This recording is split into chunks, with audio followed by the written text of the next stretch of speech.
Aesop's fable, the tortoise and the hare. First point I want to hit on with the fable, the tortoise and the hare. The tortoise accepted the challenge. If you're like me, that really just dawned on me, right? Going over that story, that the fact that the tortoise even accepted the challenge in the first place. I mean, he clearly knew all the odds were stacked against him. He clearly knew that he would get utterly demolished in this race. There was no way, there was no grid, there was no vision for him winning this race. So why even waste your time? I mean, come on. Dude, the hare asked you for this race. Clearly, he's just trying to make himself look good in front of all his friends in the community and so on and so forth. So, dude, just go on about your day, tortoise. Go get something to eat. Go spend time with your family. Don't even waste your time messing with this hare. But no, the tortoise accepted the challenge. I believe the tortoise knew something key, that, hey, if I accept this challenge, I will probably get utterly destroyed. There's no way I can run as fast as the hare. But there is a chance somehow that I could win. Look, I actually don't even know how. I have no idea how I could possibly win this. I don't even have the slightest fantasy on how I could actually win this race. But if I never even enter the race, then surely there's no chance, if there was one, for me to win. How many challenges have we allowed to pass us by because we had no grid, we had no idea on how we could possibly overcome this? I'm asking you to accept the challenge. Go after that promotion. Go after that job. Ask that person out on a date, right? Start that new business. Start that new venture, right? Clearly in front of you, there is no way that you can fathom, how in the world could I do this? How in the world could I take on this opportunity and actually come out on top?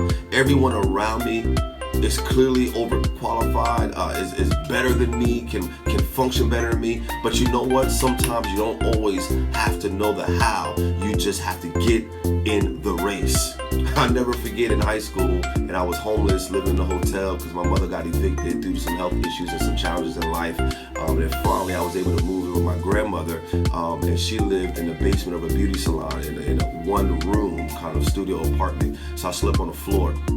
And life just kind of sucked, right? I didn't really understand why I was in that situation. But I went ahead, I joined the military. I was in what you call a delay entry program, where I was 17 years old and they said, look, as soon as you hit 18, as soon as you graduate high school, man, we're shipping you out. And I was excited. I was ready, man. I'm getting out of here. I'm going to make something out of myself. I'm going to go serve my country. But it was amazing. One of my counselors came up to me and told me about a scholarship. Didn't tell me much about what the scholarship was or how much it was for, but they said, we really want you to apply for the scholarship. You know a little bit about what you're going through. We think you should go out for it. You know what? I went out for it. Clearly, I wasn't the smartest guy in my high school. I was going up against tons of seniors. Why would I even waste my time going after this? I'm going to the military.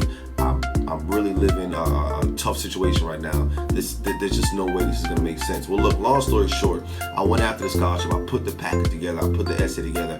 I got with everyone around me to help me put together, my packet.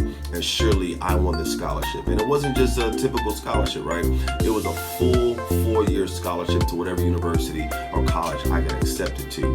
I mean, again, when I was living in the basement of a salon, when I was living with my non-English speaking grandmother trying to figure out how to finish high school just so I can get into the military, I'm telling you, there was no vision, there was no grid for me in a couple of months going to college on a full ride. Look, I got 3,000 friends on Facebook, and a lot of y'all knew me coming up in the game, coming up in life. There was no grid for me going to college on a 4-year scholarship. But I'm telling you, sometimes you don't have to always know the how. You just have to enter the race. All right, look, second point. The tortoise, when he made a decision to enter the race, he did something so key. He ran the race his way. He knew, look, I'm heavy, I'm strong, and I'm consistent, and I'm steady. And if I'm gonna win this race, and forget winning, if I'm gonna even run this race, I'm gonna run it my way, because I only know how to be me. Look, some of us are losing in life. Some of us are missing phenomenal opportunities because when we see an opportunity in our life, we think we have to be something we're not. We think we have to copy somebody else. And I'm telling you, every door in your life that's supposed to be open has been placed there for you and only you. Look, I look at it like this. All our characteristics, all our personality traits, everything that makes us uniquely and purely us are like keys we hold in our hand. And the doors that are placed in our life has been placed there for us and only us. We have to learn to trust that our Creator knows what He was doing when He created us. But what we're doing, we're approaching these doors and we're trying to unlock these doors with other people's keys, trying to be like somebody else, and I'm telling you to stop.